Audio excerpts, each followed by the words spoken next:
Jeff and I are going to talk about the upcoming book from ImageComics, Moon Man #1.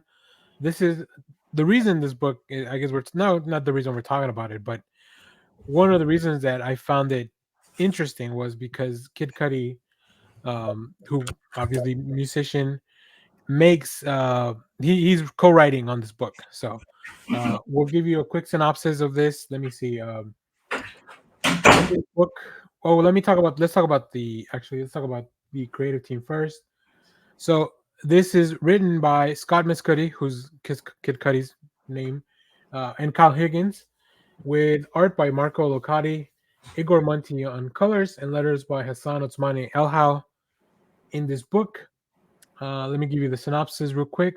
Superstar musician Scott Kid Cudi Mescudi makes his comic debut alongside Eisner Award nominated co-writer Kyle Higgins, who's doing all the Radiant Black stuff over at Image, and breakout artist Marco Locati in the extra length first issue of the biggest book of 2024. In this book, Ramon is ready for a quiet life. Whatever went wrong on that failed moon mission, whatever happened in the missing minutes the cameras didn't capture, all he really wants to settle back down. All he really wants is to settle back down at home. But those missing minutes hold an earth-shattering secret, and with all eyes turned on him, Ramon will soon find himself becoming something the world has never seen before.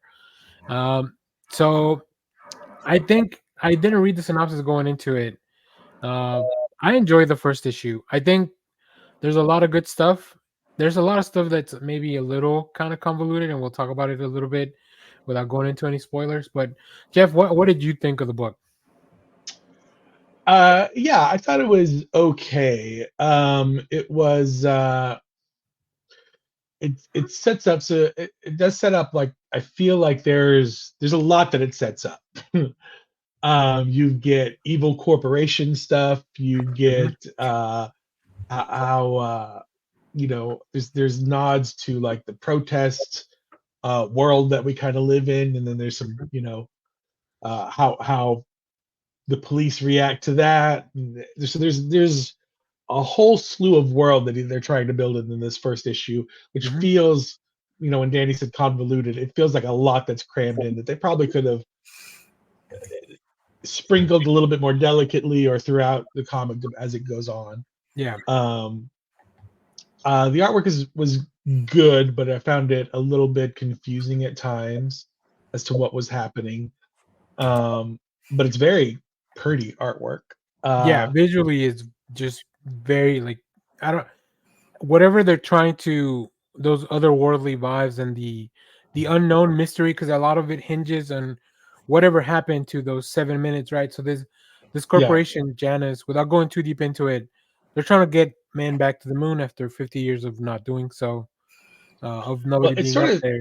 Set up like a current day Fantastic Four. So I think the premise is really interesting because it's rich people going to the moon, which is happening in our real life, right?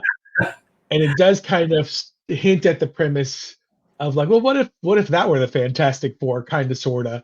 And so, like, what if you gave Jeff Bezos powers or something, which I think is eventually what we're going to get to. No, I think, it's really interesting because it definitely feels a lot that, like, after the book kicks off with Ramon and all the other people, they're being, like, poked and prodded throughout this whole book because they're trying to figure out, like, what happened, right? There's 7 minutes that are unaccounted for, and that's kind of what you see in the first. So I think the pacing starts off really, like, when we're just focusing on that piece of the story, I think it's a lot easier to follow. But then you have these little, like, something happens, and then you get this visual, and you're like, what the hell just happened? Like, why is this happening? As cool as it looks, like, something's off, right? Because Ramon is looking at the camera person that he just kind of knocked over, but also then having these, like, visions or, like, these feelings, whatever the case may be. Like, it's interesting. Like, I'm at least on board with continuing to check out this book. I think it has a really fun vibe as far as, like, I like the relationship that he has with his family once he's back after so long. I think it's his brother. But also there's a lot of things of like, well, you're working, like he works for the corporation. Janus is the corporation that's trying to send people to the moon. So like his brother's like, why are you working for them? You were okay doing a NASA or whatever. Like there's a lot of things that are both in the big scope of his world and then also in the larger scope of it. So there's kind of two tracks that are happening, but going back and forth between those can get a little confusing at points. It's also there's a little bit of heavy-handedness where the two brothers dialogue, they kind of fly off the shelf really quickly at one another, where I'm just like, where did that come from? It is a little reminiscent of not really, but it just kind of jogs it. Like I think back in the early Image days, there was supposed to be a Rob Liefeld, Will Smith book called like The Mark or something like that. Yeah. Wow. And so this kind of feels a little bit like we've got this celebrity person who's kind of injected himself into a comic book kind of thing. Do we have a comic world term for like stunt casting? Because that, because like I thought that as well with the Paul Dano Riddler book, right? Like, let's bring in, which is in no way to say like they're bad at it. I've heard the Riddler book's really good. This sounds really compelling, but it does seem like we're gonna also hopefully maybe sell a bit more based on name recognition here. So I think it's kind of so there is a letter in the back where Scott Kid Cudi talks about like why he's doing this book. And one of the things he mentions is that he grew up reading comics. He loves superhero comics. He loves all this stuff. So like, I think it's kind of now that because you can do it, maybe he wants to do it, right? Yeah, totally. That means that you always should, but in this case, like if you have the ability to do so, and bring more attention to the comic industry in a positive way, I'll never be opposed to that. Oh yeah. The book also has some really cool designs at the end for like all the characters, so there's really cool back matter for it. So I think overall it's a strong debut as far as like getting you hooked. But there's still definitely things that we would need to probably expand on, or hopefully they can streamline as the story goes on a little bit. And as much as I love the visuals of the art, I do hope that they can align more with what we're expecting from the story. Maybe they're not supposed to. I don't know. Interesting. But yeah, that's kind of my final thoughts on that. Jeff, did you have anything final before I show you guys these amazing variant covers? No, I don't know if it's a comic that I would definitely pick up right away. The trade might make more sense for me specifically, just to see, because it does build a very big world, and you can see kind of where it might go, and all that intrigues me. I hadn't even thought about the Fantastic Four thing of it, which you're right, like it's right there, and I just kind of missed it. Yeah, I thought that's exactly where we're going, because you had the 2 or 3 people coming off the ship or whatever at the end, and you have the guy that's like the son of the owner of the company or something, which like that's perfect kind of Doom analog, if anything. So see, I read Johnny Storm that he was just a young hothead, and I didn't. They introduce him first as a character, and then they later come back and bring up that he's the son of the thing. So, but yeah, initially I was like, oh, they're all going to get. Because they fly out to space, they lose 7 minutes, they don't know what happened to it. Yeah. But, and so far this is not related to Radiant Black, but it is being put out by the same imprint. So who knows? We'll see. Josh, I like that. I was kind of like going through my head of like celebrity. I don't know what you would call it, stunt writing. Because Amon Villani wrote Miss Marvel as well this year. Right, yeah. What's his name? He was the Penguin. Danny DeVito wrote an issue of the Penguin. Really? Yeah, I think it was like one of the anthology anniversary issues of Batman or it was the Penguin's anniversary issue, though. Okay. But, yeah. Well, isn't Patton Oswalt writing the Schlub or what? He's writing the Schlub, yeah. I mean, so he's good. writing Minor Threats. Oh, Minor Threats. Right. The Schlub is the Ryan Stegman book. Stegman. Okay.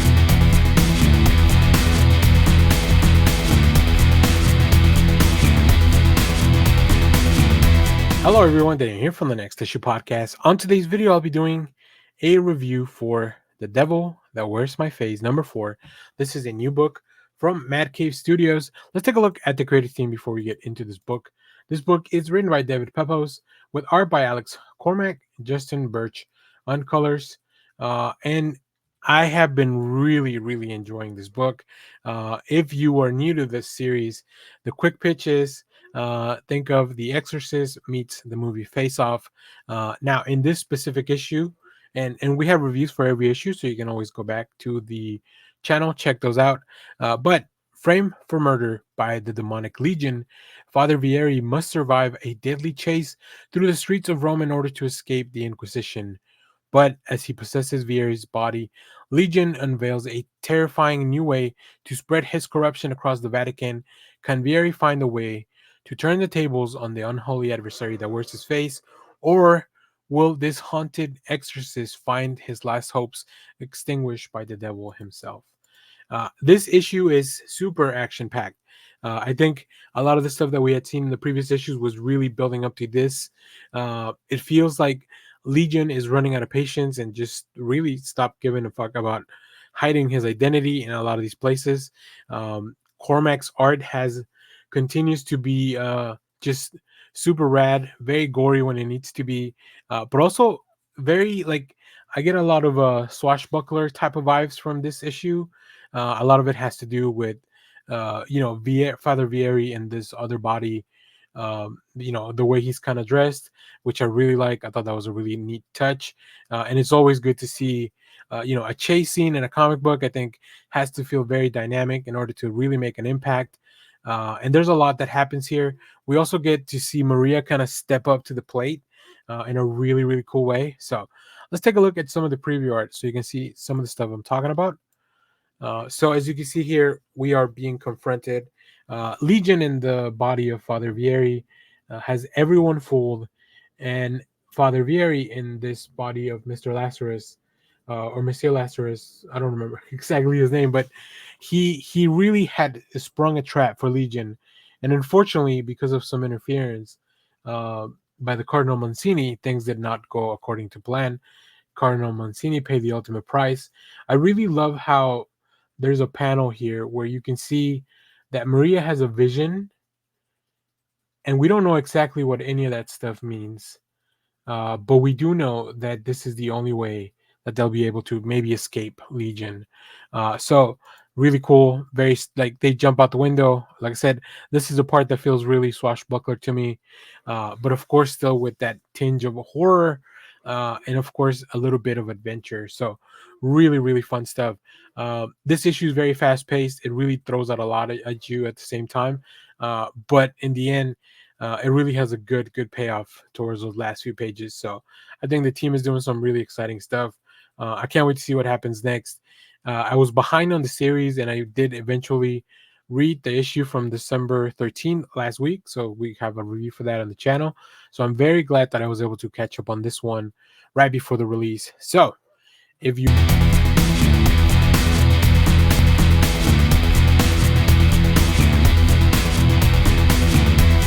Hello everyone, Daniel here from the Next Issue Podcast. On today's video, we'll be doing a review for SOMNA #2. This is a book from DSTLRY, a very recent comics publisher. Let's talk about the creative team here. This new hit series from DSTLRY by Becky Cloonan and Tula Lotte continues in issue #2, featuring colorist Lilo Rich and Dee Cunniffe. So we have both Tula Lotte and Becky Cloonan writing and drawing in this book. Now, before I go into the synopsis, I don't have preview art for issue #2, but I inserted some preview art from issue #1, so you can kind of see the style, the differences between Becky Cloonan's approach and Tula Lotte's. But let's talk about what's going on in this book. Set amidst the terrifying backdrop of the witch hunts in the quiet 1600s English village, Somna follows one woman's erotic escape from the confines of her puritanical world. No one is above suspicion when the relentless witch hunter Roland draws his net around someone as close to him as this darkly sexual thriller races towards its gripping conclusion. The creators here create an intoxicating blend of history, eroticism, and the supernatural. The series will transport readers to a world where passion and spirits intertwine, captivating your senses to leave you craving more. Drawing inspiration from cinematic masterpieces such as Midsommar and The Witch, Somna emerges as an evocative instant classic of the medium. One thing I will say for this book, before I talk a little bit more about some of the finer details, I feel like both Clunan and Lotte do such a good job taking advantage of the oversized page. I think it really works. It's incredible to see. I've been reading a lot more stuff that is in this oversized magazine format, and not every artist takes full advantage of that, but Tula Lotte and Becky Cloonan really just take advantage of like the additional space that they have to play with and to tell this amazing story. So, real quick, as I mentioned, Psalm number one introduced us to a small unnamed village in England where we met Ingrid, who's married to the local bailiff slash witch hunter Roland, who pretty much ignores her a lot in favor of like doing his official duties and all that stuff. So, as both Clunan and Lotte divide their artistic duties between Ingrid's waking and unconscious hours, it feels to me like the lines are getting blurred in this issue more and more as this becomes a very big part. This comes in part as because of the layout of the pages. We get to see the art switch back and forth a little bit more often, I feel, than the first issue. And I think it just really helps with the pacing. It really helps to establish how the lines are being blurred and how Ingrid, kind of keeps going from this fantasy, or maybe the fantasy, the supernatural stuff is bleeding into the real life. Let me pull up some of the preview art from last issue so you can see exactly kind of what I'm talking about with the differences here. So here on the left, we have Becky Cloonan's work, which is more of the realistic stuff. We see Ingrid here. And then on the right, we have Tula Lotte's more painterly style, definitely a little bit more imaginative. So um, I love the contrasting styles. I think that these two artists working together just makes so much sense to tell a story like this. This feels like a story that only the two of them could really bring to the pages. So I can't wait to see the conclusion of this. And as I mentioned, this issue just continues to move towards the supernatural intrigue while moving some of this narrative forward.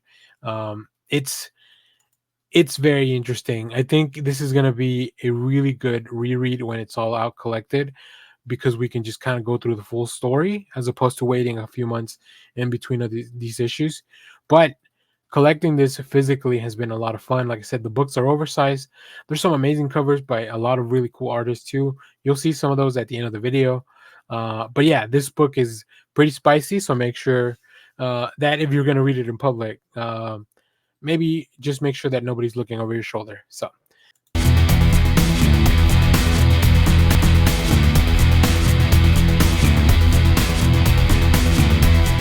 hello everyone, Dan here from the Next Issue Podcast. On today's video, we'll be doing a review of Duke number 2. This is a new book from Image Skybound. Let's take a look at the creative team before we get into this book. This book is written by Joshua Williamson with art by Tom Riley, Jordi Belair on colors, letters by Russ Wooten. Yes, the Energon universe continues to expand. In this book, codename G.I. Joe continues. Conrad Hauser, aka Duke, is on the run from the very government he trusted, investigating secrets that may be more than meets the eye. Now, he's about to meet the last person G.I. Joe fans ever expected. Are they friend or foe? Are they in it for themselves? So we get a lot of probably really exciting cameos if you're a longtime fan of G.I. Joe. As a newbie, I could tell that this was kind of a cool, bringing somebody back, uh, because the way that the book is written really leads to that. Joshua Williamson very well explores like this is important and this is important. Also, Tom Riley like really highlights when things are they they both make things and events in the book feel important. So even if you're not somebody that has all the GI Joe knowledge, you understand that the things that are happening are going to affect probably the long time future of this series. Now, Joshua Williamson continues to expand on this universe while still delivering just some of the great stuff, like, interesting action. We get some humorous stuff. We get very well rounded out characters that are very distinct and unique, because when you're playing with action figures, you have to make them distinct. Otherwise, you might get confused. But there are sometimes that you can't tell the good guys from the bad guys. And this book kind of really leans into that. The surprise that we have towards the end of the issue, although I didn't see it coming, I do know who that character is from, just other stuff that, like I said, I'm a little familiar with G.I. Joe, just not the biggest fan. But yeah, Duke continues to just kind of kick ass, both figuratively and literally in the comic. So let's take a look at some of the preview art, because Tom Riley's just killing it. I love how we can go from like this really uh, high stakes sequence at the end of the last issue to a very low stakes, pretty relaxed sequence, right? As we get to meet Lance, who, for longtime fans of G.I. Joe, I'm sure you're familiar with Lance and the relationship to Duke. I do love how we just kind of, he lives out in the middle of nowhere with these tires, because it really leads to his um, explore his creativity. Like, what is his specialty, right? He's definitely a builder. He builds stuff. That's why we get the surprise. And Duke shows up to ask for a favor. I love this. I love this panel of them doing the grip. Very reminiscent of the Predator grip, Arnold Schwarzenegger. The meme, the GIF. Also, you can definitely tell that uh, this dude maybe not the most straightforward, more straight and narrow, but if you can't remember the girl's name before she leaves, you're probably gonna get in trouble. So yeah, like I said, the book is full of comedy. We get a lot of action later on.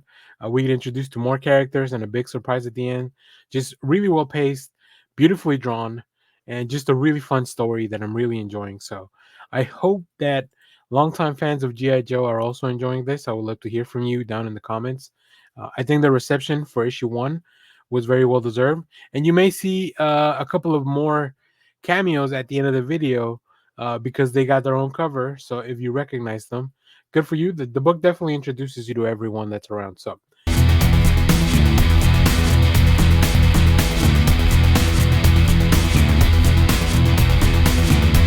hello everyone, Daniel here from the Next Issue Podcast. On today's video, I'll be doing a review of Lilo and Stitch #1 from Dynamite, from their Disney line of comics. But let's take a look at the creative team before we get into this book. This book is written by a favorite writer of mine and the channel, Greg Pak, with art by Julia Giancomino and Jeff Eckleberry on letters. Now, I'm not familiar with Giancomino, uh, but I really appreciate when an artist not only finds a way to make the art feel very similar to the original material, but still kind of add their own twist. We'll talk about that when we look at some of the preview art.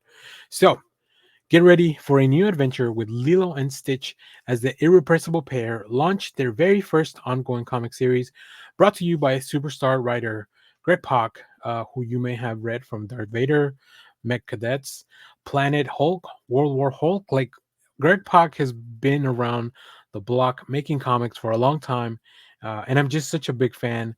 And when I saw that his name was on this book, I knew I had to check it out.